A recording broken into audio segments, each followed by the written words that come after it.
জামাতে ইসলাম নতুন করে ফাটাবাসের চিপায় আটকে গেছে, মাইনকা চিপায় আটকে গেছে। গণভোট ইস্যুতে ডক্টর ইউনূস জাতির উদ্দেশ্যের ভাষণে যখন বললেন যে গণভোটটি জাতীয় নির্বাচনের সাথে একই দিনে একত্রে হবে, ঠিক তখনই জামাতের মাথায় আকাশ ভেঙে পড়ার মতো অবস্থা তৈরি হয়েছে। বড় ধরনের একটি ধাক্কা খেয়েছে জামাতে ইসলাম, বড় ধরনের হোঁচট খেয়েছে জামাতে ইসলাম এবং জামাতে ইসলামের সাথে চরমোনাই পীরের ইসলামী আন্দোলন বাংলাদেশ এবং তাদের সাথে যে আরো কয়েকটা দল যারা মিলে একটি ৮ দলের যুগপৎ কর্মসূচি পালন করে আসছিল, তারা সবাই এই গণভোট ইস্যুকে কেন্দ্র করে এই গণভোটটি জাতীয় নির্বাচনের আগে হোক এই দাবি করেছিল জামাত, চরমোনাই সহ তাদের যে ৮ দলের যুগপৎ কর্মসূচি তারা, এবং পিআর পদ্ধতির নির্বাচন দাবি করেছিল জামাত এবং চরমোনাই। এই নিয়ে দীর্ঘদিন মোটামুটি তারা রাজনীতির মাঠ দাপিয়ে বেরিয়েছে। জনসমর্থন তাদের কতটুকু আছে কি নাই সেটা মুখ্য বিষয় না, মুখ্য বিষয় হলো রাজনীতির মাঠ ফাঁকা। দীর্ঘদিন ধরে রাজনীতির মাঠ ফাঁকা পেয়ে এই ফাঁকা মাঠে জামাত, চরমোনাই তাদের এই ৮ দলের যুগপৎ কর্মসূচি ফাঁকা মাঠে গোল দিতে চেয়েছিল। আর মাঠটি ফাঁকা কেন? কারণ রাজনীতির মাঠে এখন আওয়ামী লীগ নেই। আর বিএনপি এই গণভোট ইস্যুতেই বেশ কিছুদিন ধরে একটা ফাটাবাসের চিপায় আটকে ছিল, মাইনকা চিপায় আটকে ছিল। বিএনপির পক্ষে তখন ডানে বামে মোচড় নেওয়া সম্ভব হয়নি। যেই দিকেই মোচড় নিত সেটা তাদের দলের জন্য ক্ষতি হতো, রাষ্ট্রের জন্য ক্ষতি হতো। তো এই যে নিট অ্যান্ড ক্লিন একটা ফাঁকা রাজনীতির মাঠ পেয়েছিল জামাত, চরমোনাই তাদের ৮ দলের যুগপৎ কর্মসূচি, তাই তারা জনসমর্থন কম থাকুক বেশি থাকুক দাপিয়ে বেরিয়েছে। সরকারকে বিভিন্ন ধরনের হুমকি ধামকি দিয়েছে, বিভিন্ন ধরনের আলটিমেটাম দিয়েছে, অপোজিট পজিশনের রাজনৈতিক দলগুলোকে বিভিন্ন ধরনের হুঙ্কার ছুড়েছে। তো যেই ফাটাবাসের চিপায় এতদিন বিএনপি আটকে ছিল, ডক্টর ইউনূসের জাতির উদ্দেশ্যের ভাষণে আজকের এই ঘোষণা যে গণভোট জাতীয় নির্বাচনের সাথে একত্রে একই দিনে হবে, বিএনপি সেই চিপা থেকে উত্তরণ পেয়ে গেছে। কিন্তু সার্কেল অনুযায়ী সেই চিপায় আজকে এসে নতুন করে আটকে গেছে জামাতে ইসলাম। রাজনীতির মাঠে এখন যে একটি গুরুত্বপূর্ণ টার্নিং পয়েন্ট, কারণ ফেব্রুয়ারিতে সম্ভাব্য নির্বাচন হওয়ার কথা, আর সে অনুযায়ী ডিসেম্বরে তফসিল ঘোষণা হওয়ার কথা। ডিসেম্বর আসতে আর বাকি মাত্র কয়েকটা দিন। ঠিক এই টার্নিং পয়েন্টে এসে ফাটাবাসের চিপা, এই মাইনকা চিপা থেকে বিএনপি উত্তরণ পেয়ে গেল, জামাত নতুন করে এখানে আটকা পড়ে গেছে। তাহলে এই সময়ে এসে জামাত যে আটকা পড়লো, জামাত কি এখান থেকে আর উত্তরণ করতে পারবে, এখান থেকে বের হয়ে আসতে পারবে, না এখানে পড়েই গড়াগড়ি খেতে থাকবে? আর এই যে ফাটাবাসের চিপায় জামাত আটকে গেছে, এদেরকে চিপার মধ্যে রেখেই এই ইসলামী আন্দোলন বাংলাদেশ বা তাদের যুগপৎ কর্মসূচির যে অনন্য দল আছে তারা চলে যাবে কিনা। প্রথমত তো তারা বলেছিল যে ইসলামের পক্ষে তারা একটি জোট করবে, পরবর্তীতে সেখান থেকে সরে এসে বলেছিল যে তারা জোটের দিকে হাঁটছে না, তারা আসন কম্প্রোমাইজের মতো একটা স্যাক্রিফাইজাল একটা ক্যারেক্টারের দিকে তারা যাবে। তো সেটার ভবিষ্যৎ আসলে এখন কোন দিকে? জামাত যে চিপায় এখন আটকে গেছে, নড়াচড়া করার মতো সুযোগ নেই। আমার তো মনে হয় বাকিরা এখন মনে হয় যার যার পথ তারা ধরবে কিনা, সেটা সময় আসলে দেখা যাবে। আর জামাতের এই চিপায় এই পড়াটা তারা নিজেরাই ডেকে নিয়ে এসেছে। আর তারা যে চিপায় পড়বে এটা অনুমেয় ছিল, কারণ ২৪-এর অভ্যুত্থানের পর থেকে জামাতের যে অ্যাক্টিভিটি, যদি ছোট্ট করে কয়েকটা বলি, যেখানেই ২৪-এর অভ্যুত্থানের একটা পজিটিভিটি তৈরি হয়েছিল, পজিটিভ ভাইব তৈরি হয়েছিল, জামাত সেখানে গিয়ে খাবলা মারত, খাবলা মেরে সেখানে ক্রেডিট নেওয়ার চেষ্টা করত, খাবলা মেরে সেটাকে ছিনিয়ে নিয়ে এসে নিজেদের গায়ে মাখার চেষ্টা করত। ২৪-এর অভ্যুত্থান পরে যখন সমন্বয়কদের বিষয়টা নিয়ে আলোচনায় আসে, আরে বাপরে বাপ, সমন্বয়ক সব শিবির, সব জামাত, তাদের ওয়াজের প্যান্ডেলে, তাদের বক্তারা, তাদের ওয়াজিনরা, সমাবেশে, সেমিনারে, টকশোতে, সব জায়গায় মানে জামাতই এই অভ্যুত্থান ঘটিয়ে ফেলেছে। অথচ ২৪-এর ৫ই অগস্টে যদি কোনোভাবে শেখ হাসিনার সরকার টিকে থাকতো, তাহলে যাদের বিরুদ্ধে বিচার হতো, যাদেরকে ফাঁসির কাস্টে ঝুলানো হতো, তাদের মধ্যে একজনও জামাত শিবিরের থাকতো কিনা সন্দেহ আছে। বাট তারা সমন্বয়কের বিশাল ঝান্ডাবাহী সৈনিক হয়ে গেছিল তখন।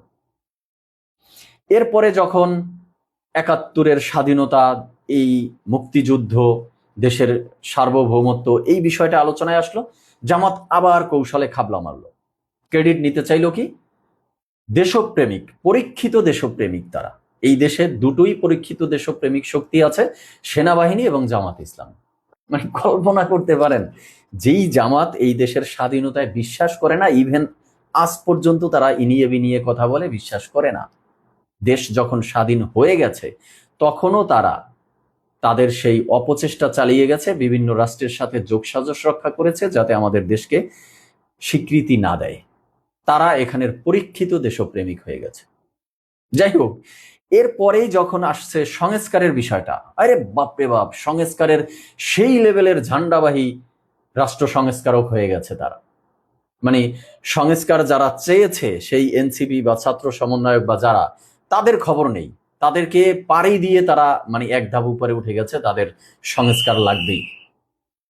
সংস্কারের পরে যখনই আসলো জুলাই সনদ, জুলাই সনদে এনসিপির সাথে রাত্রেও বলল যে জামাতে ইসলাম জুলাই সনদে স্বাক্ষর করতে যাবে না। সকালবেলা উঠে এনসিপিকে বাদ দিয়ে তারা নিজেরা গিয়ে জুলাই সনদে স্বাক্ষর করে আসলো।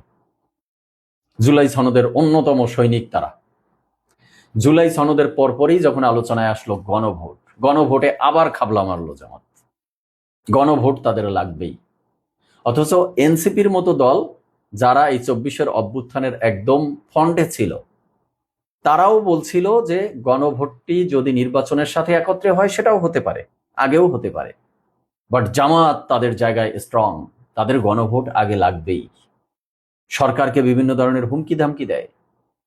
তারা 11ই নভেম্বর ঢাকায় একটি মহাসমাবেশ করবে, সেখান থেকে ঢাকার চিত্র পাল্টে দিবে, ঢাকার চেহারা তারা পাল্টে দিবে, এই ধরনের হুমকি ধামকি দিল।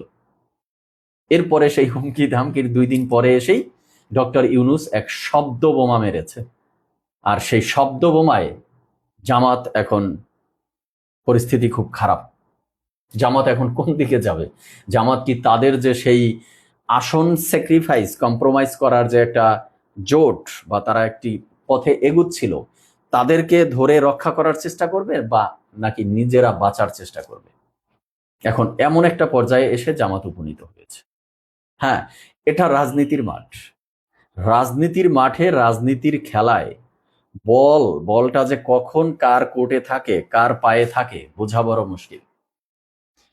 ফুটবল খেলা যখন আমরা দেখি তখন প্রিডিকশন করা যায় সহজেই যে কারা কাদেরকে গোল দিতে যাচ্ছে।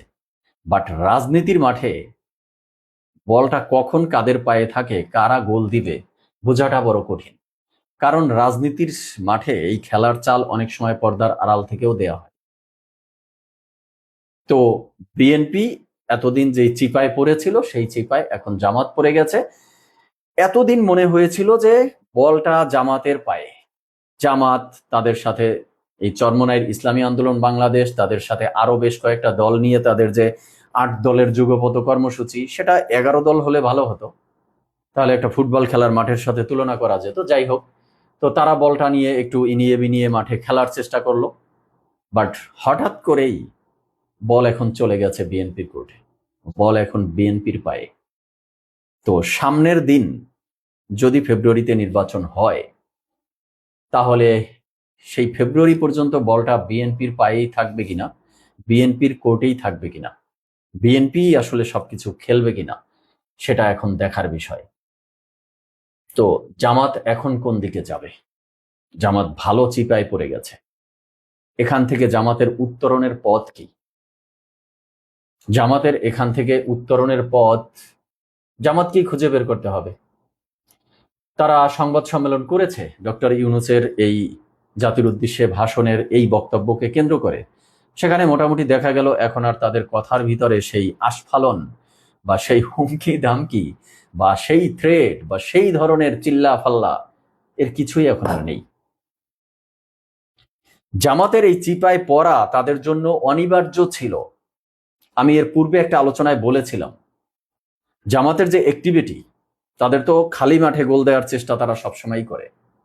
তাছাড়াও তারা যে একটা ধর্মভিত্তিক রাজনৈতিক দল নিজেদেরকে দাবি করে, সেখান থেকে অনেক আগেই যে তাদের বিচ্যুতি ঘটেছে, সেটা নিয়ে এর পূর্বে আমি একটা আলোচনায় বলেছিলাম যে জামাতের অ্যাক্টিভিটি দেখলে মনে হয় যে ফজরের নামাজ পড়ে জোহর পর্যন্ত মোটামুটি তারা ধর্মের নিয়ম কানুনের মধ্যে থাকে। দুপুরবেলা জোহর পরে লাঞ্চ করার পরে মাগরিব পর্যন্ত, সন্ধ্যা পর্যন্ত তারা প্রগতিশীল হয়ে যায়। আর সন্ধ্যার পরে সারা রাত তাদের ওঠা বসা, চলাফেরা, তাদের কর্মকাণ্ড, তাদের কথাবার্তায় মনে হয় তারা স্রেফ সেকুলার এবং নাস্তিক। তো এই ধরনের একটা দল, তারা ফাটাবাসের চিপায় আটকাবে না, তারা সামনের দিকে এগিয়েই যাবে, এটা হতে পারে না। সো এই জন্য বলছি যে জামাত ফাটাবাসের চিপায় যে জায়গা মতো এসে আটকে যাবে, সেটা অনিবার্য ছিল এবং সেটাই ঘটেছে। সো দর্শক শ্রোতা, আজকে আর আলোচনা বাড়াবো না। আপনারা আপনাদের মতামত দিবেন, কমেন্টে জানাবেন। সবাইকে ধন্যবাদ, ভালো থাকবেন সবাই।